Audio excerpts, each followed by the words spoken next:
Hello friends, good morning. मैं वैभव गिरी अपने YouTube channel में आप सभी का स्वागत करता हूं। देखो, आज हम लोग क्लास 12 केमिस्ट्री का एक नया ही यूनिट स्टार्ट करने जा रहे हैं, एक नया चैप्टर और फिजिकल केमिस्ट्री का लास्ट यूनिट स्टार्ट करने जा रहे हैं, जिसका नाम है principle and process of extraction of elements, यानी कि तत्वों के निष्कर्षण के सिद्धांत एवं प्रक्रम। तो चलिए स्टार्ट करते हैं और बताते हैं कि क्या इसमें हम लोग सीखने वाले हैं।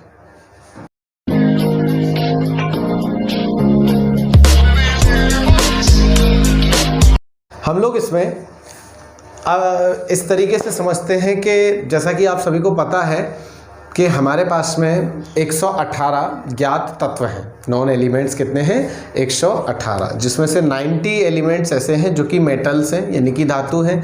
तो मन में ये आता है क्वेश्चन कि धातु आती कहाँ से है। ठीक है, जिन लोगों को पता नहीं है उनके लिए मैं बात कर रहा हूँ। मोस्टली बच्चे ये हाई स्कूल में कवर कर लेते इस चीज़ को, 9th में कवर कर लेते। कईयों को नहीं पता तो उनके लिए मैं बता दूँ। जैसे मान लो अपने पास में कभी ख्याल आता है, अपन ने एक बकेट देखी, बाल्टी, और बाल्टी देख के मन में विचार आया कि बाल्टी आई कहाँ से। तो बाल्टी कहाँ से आई? शॉप से आई। सिंपल सी बात है। शॉप में वो बाल्टी कहाँ से आई? तो शॉप में वो बाल्टी वहाँ से जो लायक होगा खरीद के, बड़ी शॉप से, वहाँ पे आई होगी। लेकिन उस बड़ी शॉप में भी वो बाल्टी कहाँ से आई? तो भाई फैक्ट्री से, जहाँ पे बाल्टी बनी होगी। तो फैक्ट्री में बाल्टी कैसे बनी होगी? अरे सर कैसी बातें कर रहे हो, ये लोहे से या प्लास्टिक की बाल्टी। तो अभी हम बात प्लास्टिक की नहीं कर रहे, हम लोहे की बात कर रहे हैं। तो सर लोहे की बाल्टी वहाँ बनी, तो लोहा वहाँ से कहाँ से आया होगा? तो पृथ्वी से। तो पृथ्वी में लोहा क्या है कि कहीं भी खोद दो तो क्या लोहा मिल जाता है? नहीं। तो उसी के बारे में हम लोग अब बात करेंगे कि क्या वो प्रोसेस होती है, मतलब अर्थ क्रस्ट से, पृथ्वी के अंदर से धातु हम लोग शुद्ध अवस्था में कैसे निकालते हैं, उसी के बारे में ये टॉपिक है। तो देखो होता क्या है। सबसे पहले इस चैप्टर में आगे जाने से पहले मैं आपको कुछ बेसिक सी बातें बता दूं, जिन टॉपिक्स की यहाँ पर, या यूँ कहें कि पूरे चैप्टर में इन वर्ड्स की हमें बहुत ज़्यादा नीड पड़ेगी। मैं बार बार इन वर्ड्स को बोलूँगा तो उनका आप पहले मतलब समझ लें कि वो कहलाते क्या है। तो सबसे पहले अगर हम बात करें मिनरल्स, मिनरल्स क्या होते हैं आप इसके बारे में समझिए। मिनरल्स यानी कि खनिज। आखिर खनिज होता क्या है? तो अगर बात करें हम इसकी डेफिनेशन की, तो डेफिनेशन कुछ इस प्रकार से बनती है कि तत्व तथा उनके यौगिक पृथ्वी में जिस अवस्था में पाए जाते हैं खनिज कहलाते हैं। तत्व तथा उनके यौगिक पृथ्वी में जिस अवस्था में, जिस अवस्था मतलब चाहे वो मुक्त अवस्था में पाए जाएं, चाहे संयुक्त अवस्था में पाए जाएं। मुक्त अवस्था और संयुक्त अवस्था क्या होती है ये भी मैं आपको क्लियर कर दूं। देखो, मुक्त अवस्था का मतलब एज सच वैसे ही पड़ा है।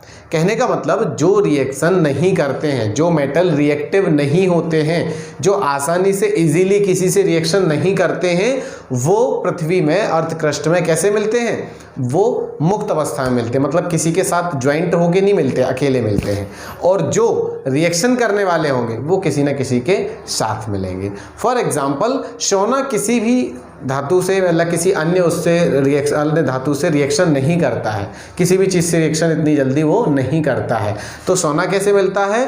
मुक्त अवस्था में मिलता है। सोना हुआ, चांदी हुआ, कभी कभी कॉपर भी जो है मुक्त अवस्था में मिलता है। लेकिन वहीं अन्य धातुओं की हम बात करें जो रिएक्टिव होते हैं, जैसे सोडियम हुआ, मैग्नीशियम होगा, तो ये सभी कैसे होते हैं? ये सभी कैसे मिलते हैं? ये संयुक्त अवस्था में मिलते हैं। मतलब ये कभी मुक्त नहीं मिलेंगे, क्योंकि ये रिएक्शन करते किसी न किसी के साथ। तो जिसके साथ भी रिएक्शन करेंगे उसके साथ कोई नया कोई कंपाउंड बना लेंगे और उसके रूप में हमें ये मिलते हैं। तो याद रहे आपको, तत्व तथा उनके यौगिक पृथ्वी में जिस अवस्था में पाए जाते हैं खनिज कहलाते हैं। पहली चीज, मिनरल्स क्या हो गए? खनिज। इसकी डेफिनेशन मैंने आपको क्लियर करी। दूसरी बात मैं बार बार आपसे इस चैप्टर के अंतर्गत करूंगा ओर्स की। ओर्स यानी कि अयस्क, बहुत इंपॉर्टेंट। अयस्क क्या होता है? तो अगर अयस्क की भी डेफिनेशन की बात करें तो कुछ इस तरीके से बनती है कि वे खनिज जिनसे धातु का निष्कर्षण सस्ते और सरलता पूर्वक किया जा सके। वे खनिज जिनसे धातु सस्ते और सरलता पूर्वक निष्कर्षित की जा सके अयस्क कहलाते हैं। खनिज नहीं कहलाते, क्या कहलाते हैं? अयस्क कहलाते हैं। फॉर एग्जाम्पल आप समझिए कि मान लो अपने पास में कुछ इस तरीके से समझ सकते हैं कि मान लो दो मिट्टी के ढेर हैं या दो चट्टानें हैं। एक ये चट्टान है, एक ये चट्टान है। दोनों चट्टानों में फ़ायदा ये है कि अगर हम इस चट्टान में मेहनत करेंगे धातु निकालने के लिए तो हमें 200 टन मिट्टी हटानी पड़ेगी, तब जाके हमें 1 किलो सोना मिलेगा। ठीक है, और इस चट्टान में हमें 100 टन मिट्टी हटाने के बाद 10 किलो सोना मिलेगा। तो हमें मेहनत किस चीज़ पे करनी चाहिए? आप समझदार हैं, हमें इस पे मेहनत करनी चाहिए जिसमें हमें 100 टन मिट्टी हटाने पे 10 किलो सोना मिल रहा है, क्योंकि यहाँ मेहनत कम और रिफंड क्या है, ज़्यादा मिल रहा है। यहाँ मेहनत ज़्यादा, रिटर्न क्या है, कम मिल रहा है। अरे आपको बात समझ में? तो अयस्क हमारे लिए कौन होगा? खनिज तो दोनों है, ये भी खनिज है, ये भी खनिज है, क्योंकि इसमें भी धातु है और इसमें भी धातु है, लेकिन अयस्क कौन होगा? अयस्क ये होगा। तो अयस्क क्या होते हैं? अयस्क वो होते हैं कि ऐसे खनिज जिनसे धातु सस्ते और सरलता पूर्वक निष्कर्षित की जा सके, क्या कहलाते हैं?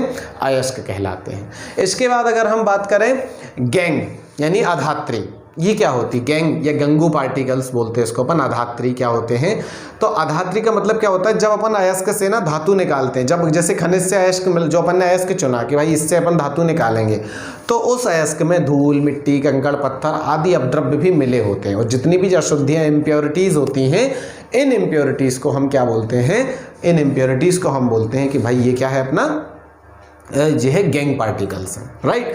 तो ये कुछ हो गया अपने क्या कि जो डिक्शनरी टाइप के, कि ये शब्द जो है अपने वो इस पूरे चैप्टर में यूज़ होंगे। अब हम बात करते हैं मेटलर्जी। मेटलर्जी यानी कि धातु कर्म। धातु कर्म क्या होते हैं, चलिए समझते हैं।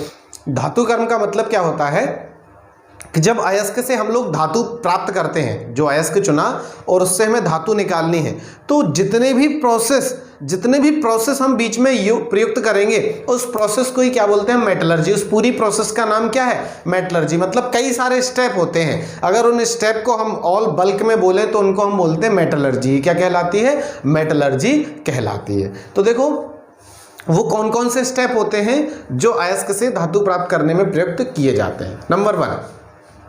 नंबर वन होता है अयस्क का पीसना। क्या होता है? अयस्क का पीसना। देखो जब भी हम अयस्क से धातु प्राप्त करते हैं तो सबसे पहला काम होता है कि हमने जो अयस्क चुना है उसको हम पीस लें। पीसने का मतलब क्रशिंग एंड पल्वराइजेशन इसको हम बोलते हैं इंग्लिश में। पीसने का मतलब देखो बड़ी बड़ी चट्टानें रहती हैं, तो पहले बड़ी बड़ी चट्टानों को हथौड़े से छोटे छोटे टुकड़ों के रूप में क्या करते हैं, उनको छोटे छोटे कणों में कन्वर्ट करते हैं, और फिर उन छोटे छोटे कणों को भी अच्छे से बारीक पीसकर उनका पाउडर बना देते हैं। पाउडर के रूप में उनको कर देते हैं, बड़ी बड़ी चट्टानों को चूर्णीकृत कर देते हैं, पाउडर के रूप में कन्वर्ट कर देंगे। तो ये प्रोसेस कहलाती क्रशिंग यानी अयस्क का पीसना। ठीक है, अयस्क का पीसना। नंबर सेकंड स्टेप होता है अपना अयस्क का सांद्रण, मतलब कंसंट्रेशन ऑफ ओर्स। अयस्क का सांद्रण। अब सांद्रण क्या होता है? सांद्रण में हम अयस्क को शुद्ध करते हैं, थोड़ा उसको जो भी उसमें दिक्कत हो उसकी कमी अमी हटा के उसको थोड़ा सा सही करते हैं, सांद्रण करते हैं उसका। ठीक है, अब सांद्रण कई विधियों द्वारा किया जाता है। अभी तो मैं आपको स्टेप बाय स्टेप बता रहा हूँ, फिर मैं आपको इनके एक एक अंदर हेडिंग में जाके डिटेल में बताऊंगा कि क्या क्या होता है। अभी तो मैं आपको सिर्फ बता रहा हूँ कि कौन कौन से स्टेप। तो फर्स्ट स्टेप होता है कौन सा अपना? अयस्क का पीसना, क्रशिंग ऑफ ओर्स। दूसरा होता है अयस्क का सांद्रण यानी कंसंट्रेशन ऑफ ओर्स, अयस्क का सांद्रण। पहले हम उसको सही करते हैं। तो अलग अलग अयस्कों को सांद्रण करने की अलग अलग विधियां होती हैं, उन सारी विधियों के बारे में भी हम लोग पढ़ेंगे। फिर तीसरा होता है इसका ऑक्सीडेशन। ऑक्सीडेशन हम दो विधियों द्वारा करते हैं। दो विधियों कौन सी? एक होता है अपना कैल्सिनेशन और एक होता है रोस्टिंग, यानी एक होता है निस्तापन और एक होता है भर्जन। कब निस्तापन किया जाता है, कब भर्जन किया जाता है, और इन दोनों में क्या क्या प्रोसेस होती है, इसकी बाद में अपन डिटेल में बात करेंगे। अभी तो मैं आपको मैंने पहले ही बताया कि स्टेप बाय स्टेप बता रहा हूँ कि कौन से स्टेप होते हैं। तो first step crushing of force, second step concentration of force, third step oxidation of force, and fourth step reduction of force. Ores का क्या करते हैं? रिडक्शन करते हैं, अपचयन करेंगे। अपचयन हम इसकी जो है प्रगलन विधि द्वारा हम इसका अपचयन भी कर सकते हैं। वो क्या होती है उसके बारे में बाद में बात करेंगे। और इसके बाद अगर हम कहें इसकी लास्ट स्टेप आता है इसका प्यूरिफिकेशन यानी शोधन। जब हमने कर लिया, पहले हमने अयस्क को पीसकर छोटे छोटे पाउडर के रूप में कन्वर्ट कर लिया, फिर उसमें जो अशुद्धियाँ थी उनको हटा दिया, फिर उसका ऑक्सीडेशन कर दिया। अच्छा, ऑक्सीडेशन क्यों करते हैं ये भी मैं आपको बाद में बताऊंगा। ऑक्सीडेशन करने के बाद उसका फिर रिडक्शन करते हैं, अपचयन करते हैं, और फाइनली जब अपन को मेटल प्राप्त होता है लिक्विड स्टेट में या किसी भी स्टेट में, तो हम फिर उसका क्या करते हैं? प्यूरिफिकेशन करते हैं, एंड आफ्टर दैट हमें हमारा धातु प्राप्त होता है। तो ये सारी मेटलर्जी के प्रोसेस होते हैं। अभी तो मैंने आपको एक इंट्रोडक्शन बताया इस चैप्टर के अंतर्गत। इंट्रोडक्शन के बाद आगे आने वाले वीडियोस में मैं एक एक स्टेप में बिल्कुल डिटेल में आपको जा के इसमें पूरे कंसेप्ट आपके क्लियर करूंगा। तब तक के लिए देखते रहिए हमारा चैनल। और हाँ, जो भी अभी नए स्टूडेंट्स इस चैनल को देख रहे हैं और जिन्होंने अभी तक इस चैनल को सब्सक्राइब नहीं किया तो सब्सक्राइब कर दीजिए और बेल आइकन ज़रूर दबा दीजिए ताकि हर वीडियो अपलोड होते ही आपको नोटिफिकेशन मिलती रहे। Thank you very much. Have a good day.